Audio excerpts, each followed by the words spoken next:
नमस्कार दोस्तों, आज की इस वीडियो में हम आपको बताएंगे श्री बृहस्पतिवार व्रत कथा। अगर दोस्तों आप इस चैनल पर नए आए हैं तो चैनल को सब्सक्राइब कर लीजिएगा और वीडियो को लाइक एंड कमेंट जरूर कीजिएगा। तो चलिए व्रत कथा को शुरू करते हैं। भारतवर्ष में एक प्रतापी और दानी राजा राज्य करा करते थे। वह नित्य गरीब और ब्राह्मणों की सहायता करा करते थे। यह बात उसकी रानी को अच्छी नहीं लगती थी। वह न गरीबों को दान देती, न ही भगवान का पूजन करती थी और राजा को भी दान देने से मना किया करती थी। एक दिन राजा शिकार खेलने वन को गए हुए थे तो रानी महल में अकेली थी। उसी समय बृहस्पति देव साधु वेश में राजा के महल में भिक्षा के लिए गई और भिक्षा मांगने रानी ने भिक्षा देने से मना किया और कहा, हे साधु महाराज, मैं तो दान पुण्य से तंग आ गई हूँ। मेरा पति सारा धन लुटाते रहते हैं। मेरी इच्छा से ही मैं हमारा धन नष्ट हो गया है। फिर न रहेगा बांस, न बजेगी बांसुरी। साधु ने कहा, देवी तुम तो बड़ी विचित्र हो। धन संतान तो सभी चाहते हैं, पुत्र और लक्ष्मी तो पापी के घर भी होने चाहिए। यदि तुम्हारे पास यदि धन है तो भूखों का भोजन दो, प्यासों के लिए प्याऊ बनवाओ, मुसाफिरों के लिए धर्मशाला खुलवाओ। तो निर्धन अपनी कुमारी कन्या का ब्याह नहीं कर सकते, उनका विवाह करा दो। ऐसे और कोई काम है जिन्हें करने से तुम्हारा यश लोक परलोक में फैलेगा। परंतु रानी का उपदेश का कोई प्रभाव न पड़ा। वह बोली, महाराज आप मुझे कुछ न समझाइए, मैं ऐसा धन नहीं चाहती जो हर जगह बांटती फिरूं। साधु ने उत्तर दिया, यदि तुम्हारी ऐसी इच्छा है तो तथास्तु। तुम ऐसा करना कि बृहस्पतिवार को घर लीप कर पीली मिट्टी से अपना सिर धोकर स्नान करना और भट्टी चढ़ाकर कपड़े धोना। ऐसा करने से आपका सारा धन नष्ट हो जाएगा।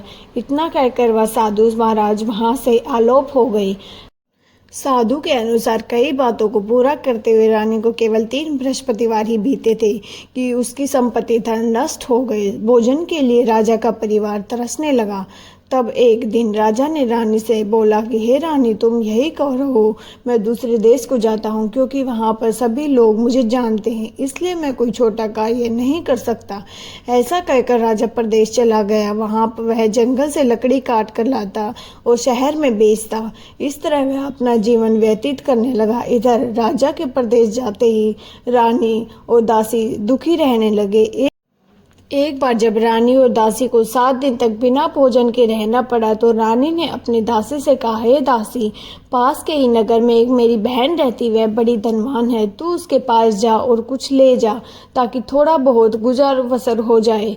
दासी रानी की बहन के पास गई। उस दिन गुरुवार था और रानी की बहन उस समय बृहस्पति व्रत की कथा सुन रही थी। दासी ने रानी की बहन को अपनी रानी का संदेश दिया, लेकिन रानी की बड़ी बहन ने कोई उत्तर नहीं दिया। जब दासी को रानी की बहन से कोई उत्तर नहीं मिला तो वह बहुत दुखी हुई और क्रोध भी आया। दासी ने आकर वापस रानी को सारी बात बता दी। सुनकर रानी ने अपने भाग्य को कोसा।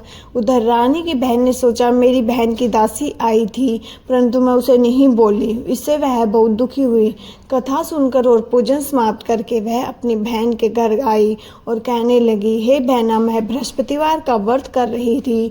तुम्हारी दासी मेरे घर आई थी परंतु जब तक कथा होती तब तक न वो बैठती न वो बोलती, न इसलिए मैं न उसे सुनती। कहो दासी क्यों गई थी? रानी बोली, बहन तुझसे क्या छिपाऊं, हमारे घर में खाने तो को अनाज नहीं था। ऐसा कहते कहते रानी की आंखों में भर आया पानी। उसने दासी समेत पिछले 7 दिनों से भूखे रहने तक की बात अपनी बहन को विस्तार पूर्वक सुना दी। रानी की बहन बोली, देखो बहन, भगवान बृहस्पति देव सबकी मनोकामनाओं को पूर्ण करते हैं। देखो शायद तुम्हारे घर में अनाज रखा हो। पहले तो रानी को विश्वास नहीं हुआ, पर बहन के आग्रह करने पर उसने अपनी दासी को अंदर भेजा तो सचमुच अनाज से भरा एक घड़ा मिल गया। यह देखकर दासी को बड़ी हैरानी हुई। दासी रानी से कहने लगी, हे रानी, जब तुमको हमारे भोजन नहीं मिलता तो हम व्रत ही नहीं करते, इसलिए क्यों न इससे व्रत और कथा की विधि पूछ ली जाए ताकि हम भी व्रत कर सके। तब रानी ने अपनी बहन से बृहस्पति व्रत के बारे में पूछा। उसकी बहन ने बताया, बृहस्पति व्रत में चने की दाल मुनक्का से भगवान विष्णु के केले की जड़ से पूजन करें तथा दीपक जलाएं, व्रत और कथा सुने और पीले भोजन ही करें, इससे बृहस्पति व्रत प्रसन्न होते हैं। व्रत और पूजन विधि बताकर रानी की बहन अपने घर को लौट आई। 7 दिन के बाद जब गुरुवार आया तो रानी और दासी ने व्रत रखा। गुड़शाल में जाकर चना और गुड़ लेकर आई, फिर उसे केले की जड़ और विष्णु भगवान का पूजन किया। अब पीला भोजन कहाँ से लाए, इस बात को लेकर दोनों बहुत दुखी थे। क्योंकि उन्हें व्रत रखा था इसलिए बृहस्पति देव उनसे प्रसन्न थे, इसलिए वे एक साधारण व्यक्ति का रूप धारण करके 2 थालों में सुंदर पीला भोजन दासी को दे गई। भोजन पाकर दासी प्रसन्न हुई और फिर रानी के साथ मिलकर भोजन ग्रहण किया। उसके बाद वे सभी बृहस्पतिवार को व्रत करते और पूजन करने लगी। बृहस्पति भगवान की कृपा से उनके पास फिर से धन संपत्ति आ गई, परंतु रानी फिर से पहले की तरह आलस्य करने लगी। जब दासी बोली, देखो रानी, तुम पहले इस प्रकार आलस्य करती थी, तुम्हें धन रखने से कष्ट होता था, इस कारण सभी धन नष्ट हो गया, और जब भगवान बृहस्पति की कृपा से धन मिला है तो तुम फिर से आलस्य होती जा रही हो। रानी को समझाते हुए दासी कहती है, बड़ी मुसीबतों के बाद हमें यह धन पाया है, इसलिए हम दान पुण्य करना चाहिए। भूखे भोजन मनुष्य को भोजन कराना चाहिए। धन को शुभ कार्यों में खर्चना चाहिए, जिससे तुम्हारे कुल का यश बढ़ेगा, स्वर्ग की प्राप्ति होगी, पितृ प्रसन्न होंगे। दासी की बात मानकर रानी अपना धन शुभ कार्यों में खर्चने लगी, जिससे पूरे नगर में उसका यश फैलने लगा। बृहस्पति व्रत कथा के बाद श्रद्धा के साथ आरती की जानी चाहिए। इसके बाद प्रसाद बांटकर उसे ग्रहण करना चाहिए। एक दिन राजा दुखी होकर जंगल में एक पेड़ के नीचे आसन जमाकर बैठ गया। वह अपनी यचा को याद करके व्याकुल हो गया। बृहस्पति का दिन था। एकाएक उसने देखा कि निर्जन वन में एक साधु प्रकट हुए। वह साधु वेश में स्वयं बृहस्पति देवता थे।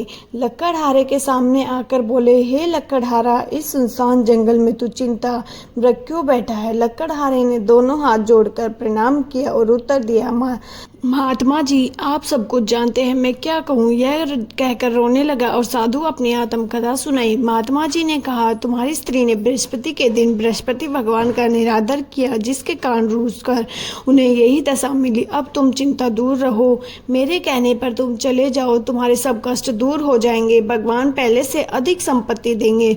तुम बृहस्पति के दिन कथा किया करो, 2 पैसे के चने मुनक्का लाकर उसका प्रसाद बनाओ और शुद्ध जल में लोटे शक्कर में मिलाकर अमृत किया करो।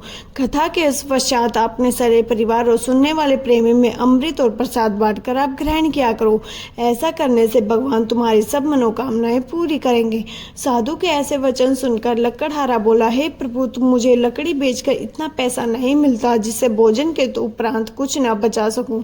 मैंने रात्रि में अपनी स्त्री को व्याकुल देखा, मेरे पास कुछ नहीं जिससे मैं उसकी खबर मंगा सकूं। साधु ने कहा, हे लकड़हारा, तुम किस बात की चिंता मत करो। बृहस्पति के दिन तुम रोजाना इसी तरह लकड़ियां लेकर शहर जाओ और तुमको रोज से 2 गुना धन संपत्ति मिलेगी, जिससे तुम भली भांति भोजन कर लोगे और बृहस्पति की पूजा का सामान भी ला सकोगे। इतना कहकर साधु चिंतित व्यक्त हो गए और धीरे धीरे समय व्यतीत होने पर फिर बृहस्पति का दिन आया। लकड़हारा जंगल से लकड़ी लाकर बेचता और चला अच्छा मुनाफा करता। राजा ने गुड़ चने और लाकर गुरुवार का व्रत किया। उस दिन से अपनी सभी क्लेश दूर हो गए, परंतु जब दोबारा बृहस्पति का दिन आया तो बृहस्पतिवार व्रत करना भूल गया। इस कारण बृहस्पति भगवान नाराज हो गए। उस दिन उस नगर के राजा ने विशाल यज्ञ का आयोजन किया ताकि शहर में यह घोषणा कर मनुष्य अपने घर में भोजन न बनवाए, न आग जलाएं, संपत्ति जनता मेरे यहाँ भोजन करने आएगी। इस यज्ञ का जो अनुमान करेगा उसे फांसी की सजा दी जाएगी। इस तरह की घोषणा संपूर्ण नगर में करवा दीजिए।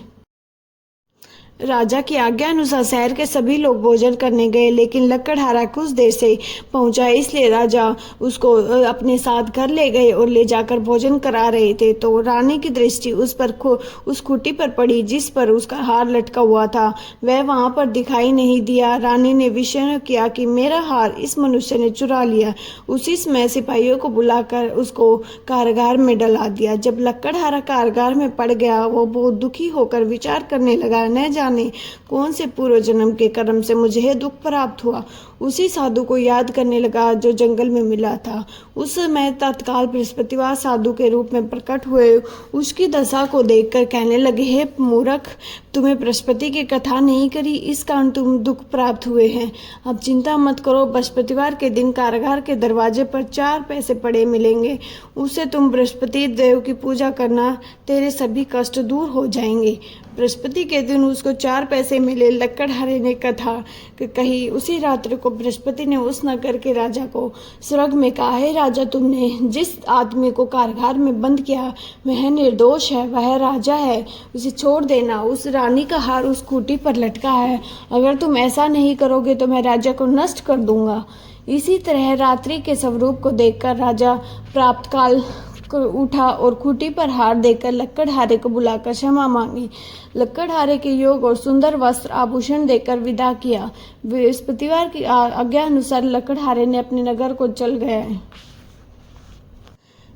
बृहस्पतिवार की ऐसी ही कथा है जिससे मन में मनोकामनाएं हो सभी को पूर्ण करते हैं।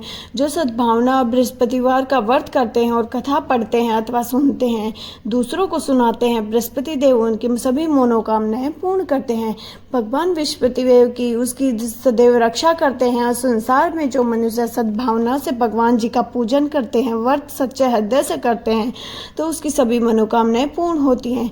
जैसी सच्ची भावना से रानी ने राजा कि उसकी कथा का गुणगान किया, उसी समय इच्छाएं बृहस्पतिवार जी ने पूर्ण की थी। इसीलिए पूर्ण कथा सुनने के बाद प्रसाद लेकर जाना चाहिए। हृदय से उसका मनन करते हुए जयकारा बोलना चाहिए। बोलो बृहस्पति देव महाराज की जय हो, भगवान विष्णु की जय हो।